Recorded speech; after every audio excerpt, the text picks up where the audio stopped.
My parents sued me for $350,000 to cover my sister's mortgage, so I took them to court. What the judge said left them cut off for good. Subscribe so you don't miss what's next. My sister Rachel was always the golden child cheered for, excused, pampered. I was the backup plan. Quiet and practical when she crashed her car senior year. I took the bus to my job to help pay for repairs. Mom said, that's what family does. I swallowed it. I studied hard, got scholarships, and moved out early. I thought independence would earn their respect. Instead, they treated it like I owed them even more. Dad used to joke, you'll take care of us when we're old, right? It never felt funny. At family dinners, they'd boast about Rachel's beauty and say I was the responsible one. Grandma once handed me $20 in secret. Whispering for your own dreams, that stayed with me longer than any praise from my parents. They saw me as reliable. That meant expendable. I began saving early, hoping one day I'd be free. When Rachel's marriage collapsed, I offered to help with her divorce lawyer just a loan. I said Mom nodded and never mentioned it again. A month later, I found out they used their retirement savings to help Rachel put a down payment on a house. Then they called me, casually saying, you'll cover the rest. I was stunned and not asked expected. My protests were met with silence. Jennifer, my lawyer friend, called it coercive entitlement. Dad emailed me a mortgage draft with my name on it. No warning, no discussion. We figured this would be easiest, he said. I stared at the figures over $300,000. Rachel sent a text, thanks sis, you're a lifesaver. I hadn't agreed to anything. Grandma Maggie asked gently, are you okay with this? I lied sure. I didn't want to stir the pot. But inside, something started to crack. This wasn't help, it was theft. I offered to pay part of Rachel's loan directly to the bank conditional. Formal. Dad exploded. After everything we've done for you, he shouted. Mom said I was being cold. Rachel cried on speakerphone. I felt ambushed. Jennifer advised me to document everything. If they think they're entitled, they might escalate, she warned. That night, I started a digital folder, screenshots, emails, bank transfers. My heart pounded. I wasn't just their daughter, I was their financial plan. They invited me to a family brunch. Rachel showed off her house keys while Dad toasted to generous daughters. No one looked at me. Anthony said, Catherine's always been the stable one. I smiled tightly. Grandma Walter squeezed my hand under the table. Later in the kitchen, he murmured, you don't have to do this. I blinked back tears. It was the first time someone acknowledged the pressure. I nodded, but I felt trapped. I delayed signing anything. Dad called every day. Mom emailed long guilt-ridden letters. Rachel stopped replying to my texts. The silence hurt more. Jennifer told me to be ready, they might push harder. That weekend, a courier dropped off an envelope. Inside, formal notice of intent to sue. My name listed as financially liable family member. My jaw locked. No warning, just war. My parents had made me their villain for not funding their golden child. In court, they sat 2 rows ahead, Mom in pearls, Dad with a legal pad.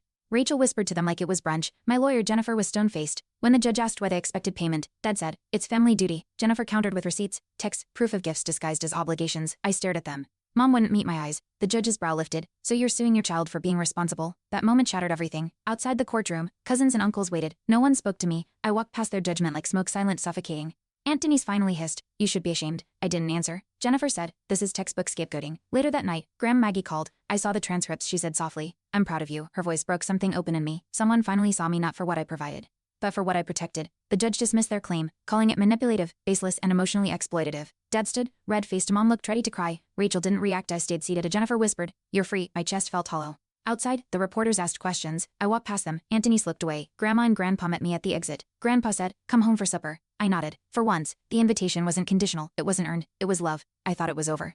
But a week later, I got another envelope. Rachel was appealing independently. She claimed emotional damages from being denied my support. Jennifer sighed. They're trying to exhaust you. I wanted to scream. Instead, I filed a restraining order and forwarded the claim to our old family accountant, who texted back, tell her I kept receipts. I wasn't alone this time. Rachel wanted war, but I had truth, paper trails, and peace. Rachel's new lawyer tried to claim I emotionally coerced her to expect support. Jennifer responded with a signed letter Rachel once wrote thanking me for saving her life. The judge frowned. Rachel's attorney withdrew the appeal the next day. Still, a cousin posted online accusing me of abandoning family. I replied once, boundaries aren't betrayal. That comment went viral. Strangers messaged me with similar stories. The internet became my unexpected courtroom, and it believed me. Rachel tried contacting my jobs, claiming I was unstable and financially coercive. She sent emails quoting therapy terms she clearly Googled. Called me in. I showed them the full lawsuit file. They nodded, apologized, and flagged Rachel's email domain. You're not the first, one said quietly. That shook me. Rachel had done this before. I felt rage and relief. She wasn't just cruel, she was patterned, and I wasn't her first casualty, but I'd be her last. Grandma Maggie mailed me a flash drive, just in case. She wrote, it held voice memos, old recordings of family dinners. In one, Dad jokes, Catherine's savings are our backup plan, laughter. Another, Rachel bragging about guilt-tripping me. I played them for Jennifer. She stared. This changes everything. The recordings were admissible.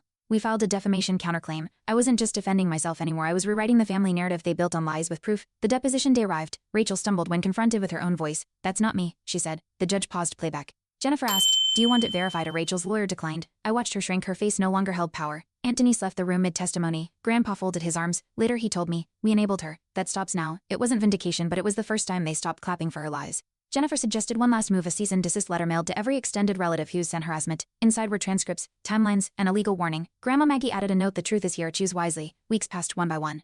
The messages stopped. A cousin apologized. An uncle sent flowers. Silence returned, not lonely, but clean. My phone buzzed less. My stomach unclenched. I had drawn the line, and this time, they had to stay behind it. Rachel moved states without telling anyone. Grandma learned from a neighbor who saw U-Haul. Her new address was sent anonymously to Jennifer's office, possibly from a former friend. I never responded. Jennifer smiled. Let ghosts be ghosts. I archived the message. That was the last time I heard from Rachel.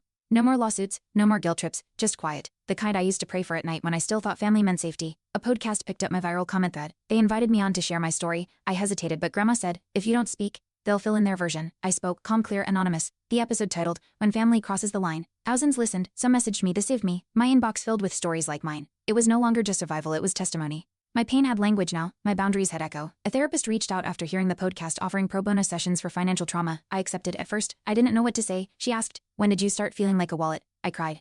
Quietly, weeks passed. I learned language like parentification and emotional neglect. It fit not perfectly, but enough. Healing wasn't loud, it was slow, often silent. But it began there, in a stranger's office, with a box of tissues and no judgment. Jennifer emailed me months later. The family accountant offered to testify in another case someone else Rachel had pressured financially. You aren't the only one, she wrote. My stomach flipped. The case was sealed, but the pattern was undeniable. I wasn't imagining it. I wasn't dramatic. I was a precedent now. Quiet victories matter, they stack. I lay candle that night not for hope but for recognition. For every silent me too I'd never hear aloud, I opened a savings account under a new name, no family links, no shared access. The bank manager asked, starting fresh. I nodded. It felt like reclaiming something. Jennifer helped me update all legal documents, will.